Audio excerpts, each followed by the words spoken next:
Estamos con el Padre Carlos Rosell de Almeida, párroco de Nuestro Señor de la Divina Misericordia de Surco, canónigo por Arquidiócesis de Lima, decano del Decanato 9 de la Arquidiócesis de Lima, ex rector de la Facultad de Teología Pontificia y Civil de Lima, ex director del Seminario de Santo Toribio de Mogrovejo, conferencista, doctor en Sagrada Teología por la Universidad de Navarra de España,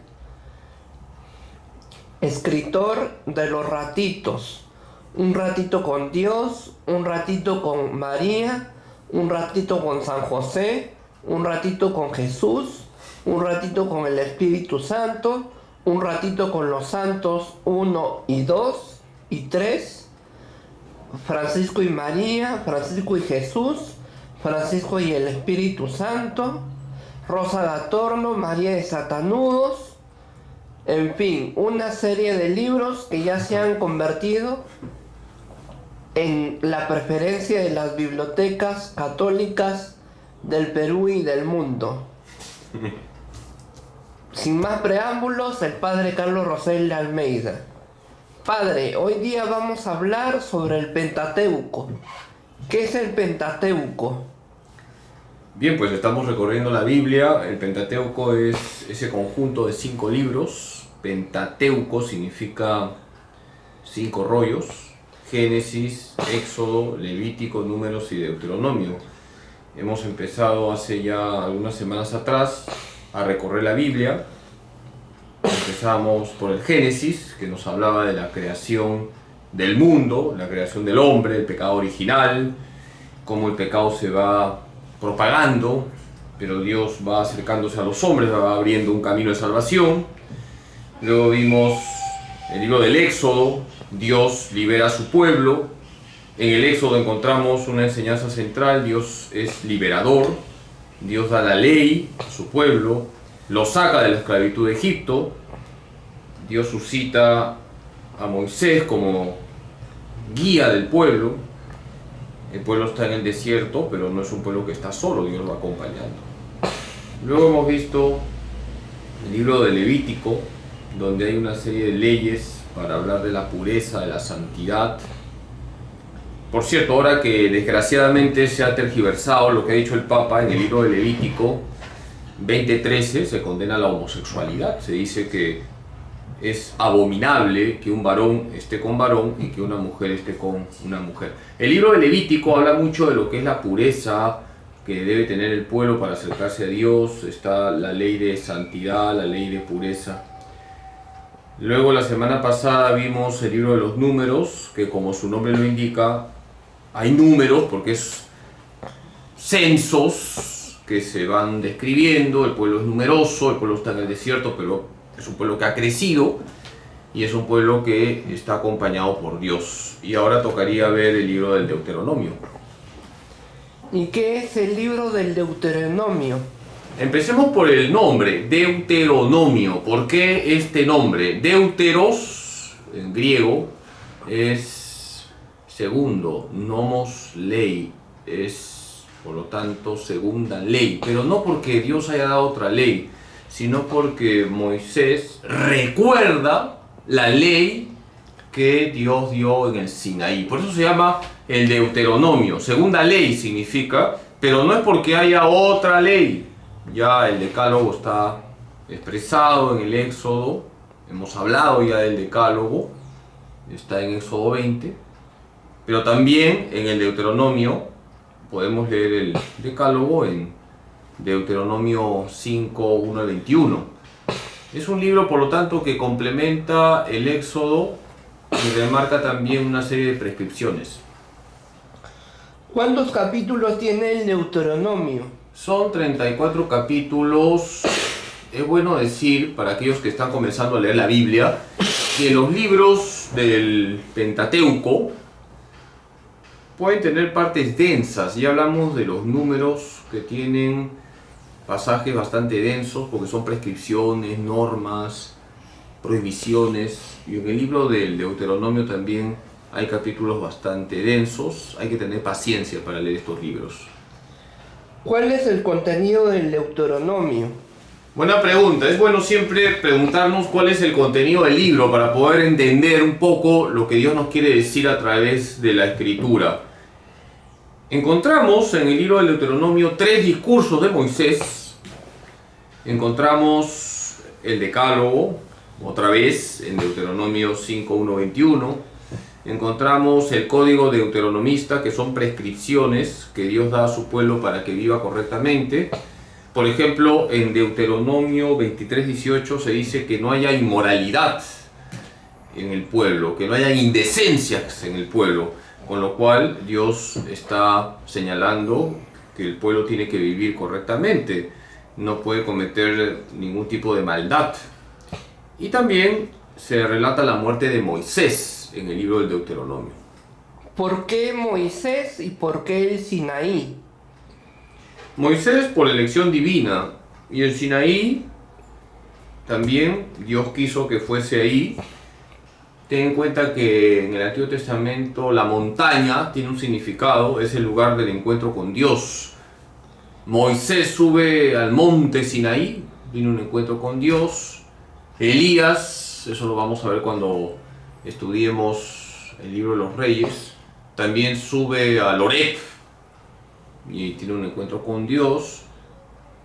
Acuérdate que nuestro Señor Jesucristo se retiraba al monte a orar también. Eso ya en el Nuevo Testamento lo vamos a ver.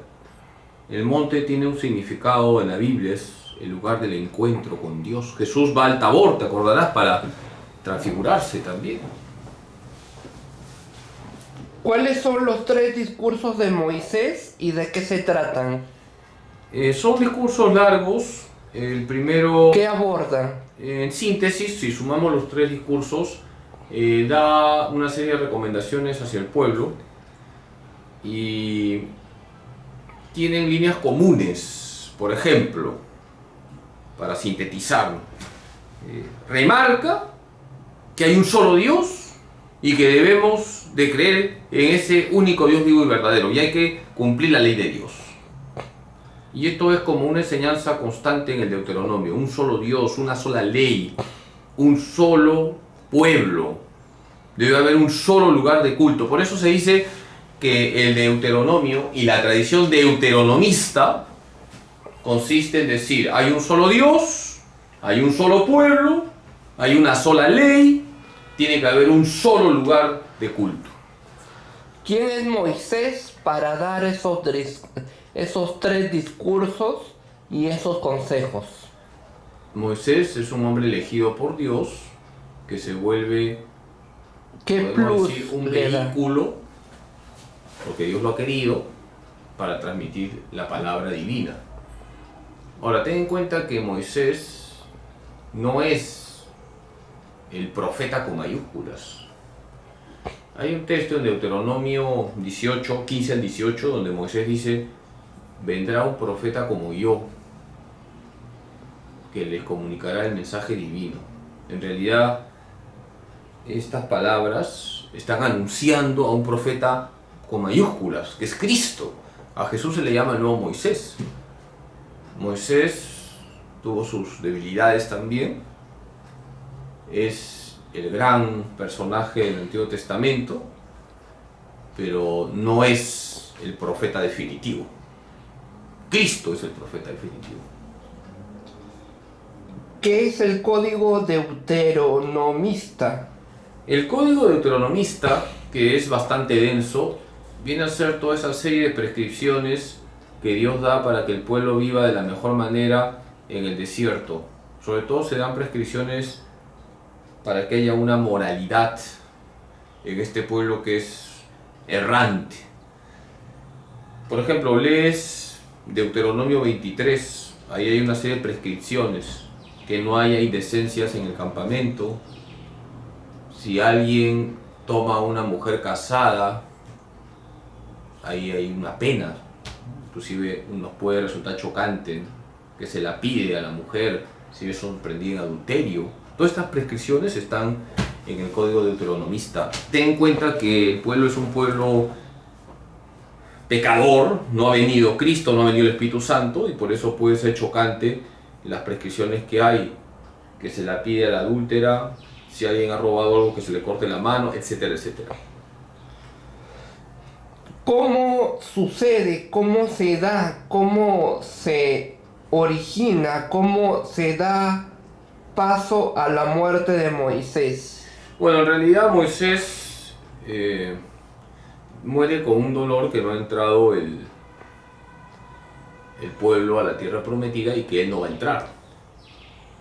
Ese es el gran dolor. Moisés al morir muere con un sufrimiento. No ha podido entrar a la tierra prometida. En todo caso, hay que valorar la presencia de Moisés.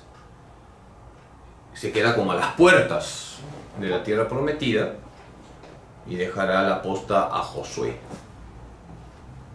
¿Cree que el mayor legado de Moisés es el Decálogo? ¿Y por qué? El Decálogo es de Dios. Moisés es un vehículo de transmisión del mensaje divino.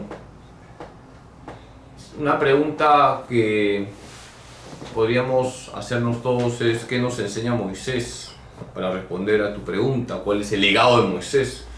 Moisés nos enseña a ser dóciles a Dios. Desde que Moisés tuvo el encuentro con Dios, lean Éxodo 3, Dios lo manda al faraón, él obedece.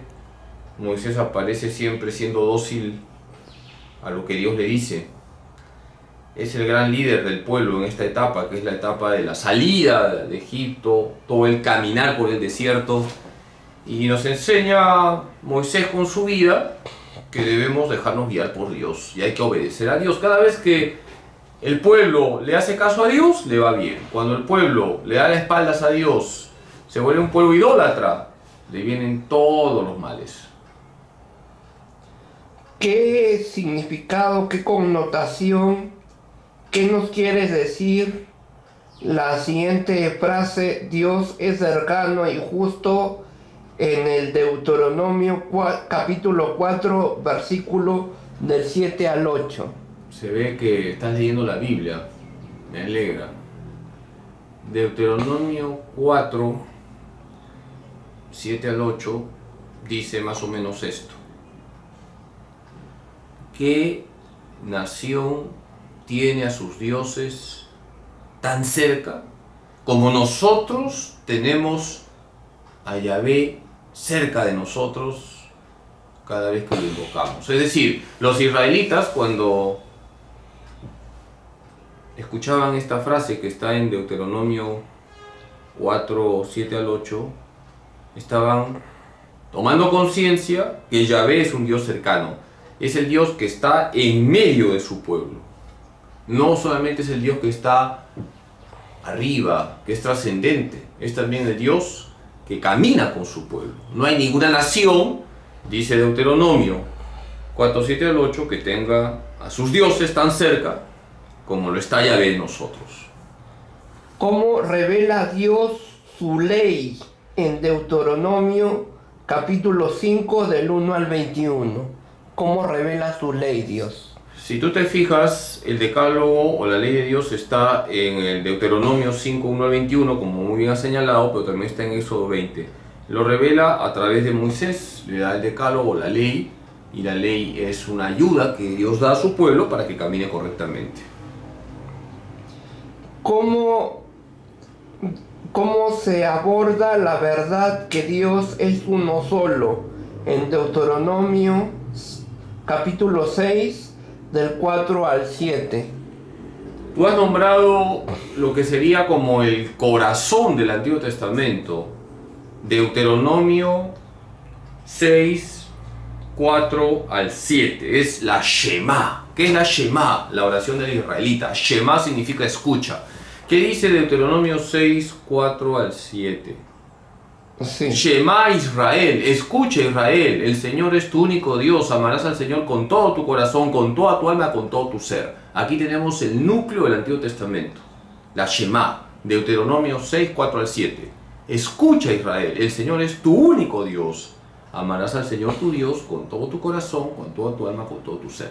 En otras palabras, el Deuteronomio nos está remarcando el monoteísmo de los israelitas.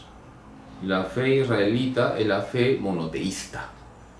Y por eso esta cita, Deuteronomio 6, 4 al 7, es como el corazón del Antiguo Testamento. Nuestro Señor Jesucristo no va a cambiar el monoteísmo, pero va a profundizar. Por eso desde Jesús hablamos de un monoteísmo trinitario, un solo Dios y tres personas divinas, desde Jesucristo. ¿De qué se trata la siguiente verdad que dice que en la memoria del israelita siempre está presente la acción liberadora de Dios que ha hecho de ellos un pueblo numeroso, que está presente en Deuteronomio capítulo 26 del 4 al 11? Has hecho muy buena pregunta. Parece que hoy día has desayunado Panetón, licuado de panetón, cerebro de tortuga. Está bien. puro panetón. Bueno, te has comido todo el panetón que me han regalado, así que espero que no te dé un coma diabético. Has señalado Deuteronomio 26, 4 al 11, y te agradezco tu pregunta y te felicito que te prepares, porque lo que tú has dicho es lo que se llama el credo deuteronomista. El credo deuteronomista. ¿En qué consiste el credo deuteronomista? Es como la síntesis de lo que un israelita creía. Vamos a leerlo, porque si lo digo de memoria de repente lo estropeo. Deuteronomio 26, 4 al 11. Dice así: el sacerdote tomará de tus manos el canasto y lo depositará ante el altar de Yahvé, tu Dios. Entonces tú dirás estas palabras ante Yahvé: mi padre era un arameo errante, que bajó a Egipto y fue a refugiarse ahí, siendo pocos aún. Pero en ese país se hizo una nación grande y poderosa. Los egipcios nos maltrataron, nos oprimieron y nos impusieron dura servidumbre. Llamamos pues a Yahvé, Dios de nuestros padres, y Yahvé nos escuchó. Vio nuestra humillación, nuestros duros trabajos y nuestra opresión. Yahvé nos sacó de Egipto con mano firme, demostrando su poder con señales y milagros que sembraron el terror. Y nos trajo aquí para darnos esta tierra que emana leche y miel. Y ahora vengo a ofrecer los primeros productos de la tierra que tú, Yahvé, me has dado. Los depositarás ante Yahvé, te postrarás y adorarás a Yahvé tu Dios. Después comerás y celebrarás una fiesta, tú y tu familia, con todos los bienes que Yahvé te ha dado. También comerán y estarán de fiesta contigo, tanto el levita como el forastero que viven junto a ti. Fíjate, hemos hecho una profesión de fe. En Deuteronomio 26, 4 al 11, se dice que cuando un israelita ha tenido su cosecha, lo primero, las primicias, las tiene que ofrecer a Dios, y tiene que recitar esto que está en Deuteronomio 26, 4 al 11. Mi padre fue un arameo errante, se refiere a Abraham, que buscó tierra. Luego los descendientes de Abraham se van a Egipto, ahí fueron esclavizados. Y dice el credo deuteronomista que Dios nos sacó de Egipto con mano fuerte y brazo extendido y nos llevó a una tierra donde emana leche y miel. O sea, fíjate qué bonito, el israelita hace recuerdo, hace memoria de lo que Dios ha hecho con su pueblo. Todo empezó con el arameo errante, Abraham. Se hicieron numerosos, se fueron a Egipto, pero Dios no los dejó ahí. Los sacó de Egipto y los llevó a una tierra donde emana leche y miel. Esto lo podemos actualizar. Jesucristo nuestro Señor nos llevará a una tierra donde emana leche y miel, el cielo. Cristo es el verdadero Moisés.